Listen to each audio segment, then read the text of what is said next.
Unfortunately, today, as most families join together to give thanks for the blessings that have been bestowed upon them, two families are shattered and destroyed and torn apart as a result of the actions of one man. First and foremost, our hearts go out to the victims and their families. These are dedicated service members who were performing their duties in service to our nation, and they are currently in critical condition. They have undergone surgery. We pray for their well-being as they continue to be cared for in the best possible way. Sarah and Andrew, I believe, were sworn in less than the two National Guardsmen that we're talking about are Sarah Beckstrom, who's 20 years old, and Andrew Wolf, who is 24 years old. They were uniformed members of the West Virginia National Guard, and they were in D.C. to keep D.C. safe, pursuant to President Trump's executive order to make D.C. safe and beautiful. They answered the call, they took the charge, they volunteered, they put their lives on the line for people they don't even know. Is here that they believe this shouldn't happen, and their focus right now is not on that, on your attempt to kill, possession of a firearm during a crime of violence, and they will assess the charges depending on the for any witnesses in the area to please come forward with providing information. They're also still investigating.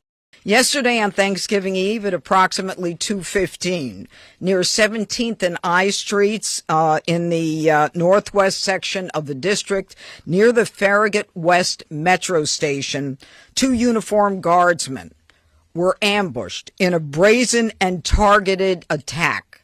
A lone gunman opened fire without provocation, ambush style, armed with a .357 Smith & Wesson revolver. One guardsman is struck, goes down, and then the shooter leans over and strikes the guardsman again.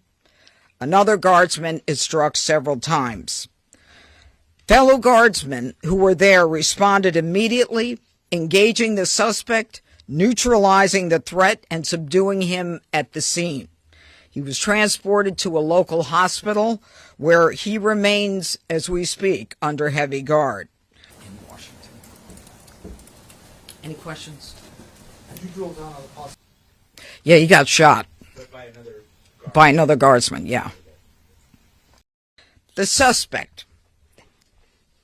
He has been identified as Ramanullah Lakhanwal, a 29-year-old Afghan who entered the United States under Biden's Operation Allies Welcome, a program following the disastrous withdrawal from Afghanistan.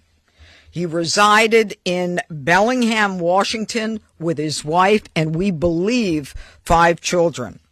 And we're working very closely with our federal partners, especially DHS and the FBI, to review his immigration history and the vetting process itself. Millions of people are across the country. It's very latest here, guys, from the U.S. Attorney's Office in the District of Columbia. I'll send it back to you. You know, as the directors indicated, this is a fluid investigation. People are working around the clock. It's too soon to say what the motive is, but there are definitely areas that we're looking into, but not ready to say. He drove his vehicle across country from the state of Washington with the intended target of coming to our nation's capital. As we stand here today, the charges that are appropriate right now are 3 counts of assault with intent to kill while armed, a violation of D.C. Code 22-401 and D.C. Code 22-4502. He will also be charged with possession of a firearm during a crime of violence. He faces 15 years under the assault with the intent to kill. We intend to continue monitoring what the charges will be, depending upon the well-being of the guardsmen. We are praying that they survive and that the highest charge will not have to be murder in the first degree. But make no mistake, if they do not, that will certainly be the charge, murder in the first degree.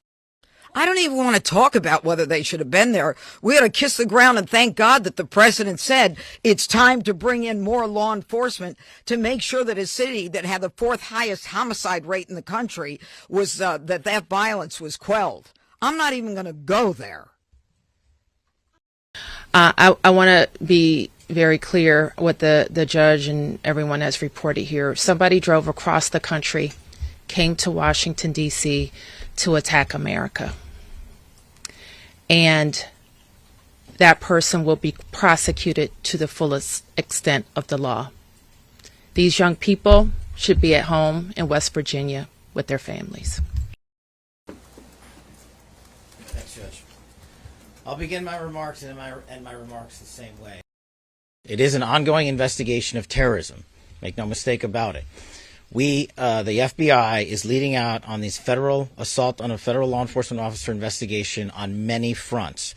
We immediately, with our law enforcement partners in the Metropolitan Police Department and the interagency, secured the scene, seized the weapon, sent in our evidence response team immediately to collect evidence, and started doing block-by-block canvasses. We are looking for and interviewing witnesses.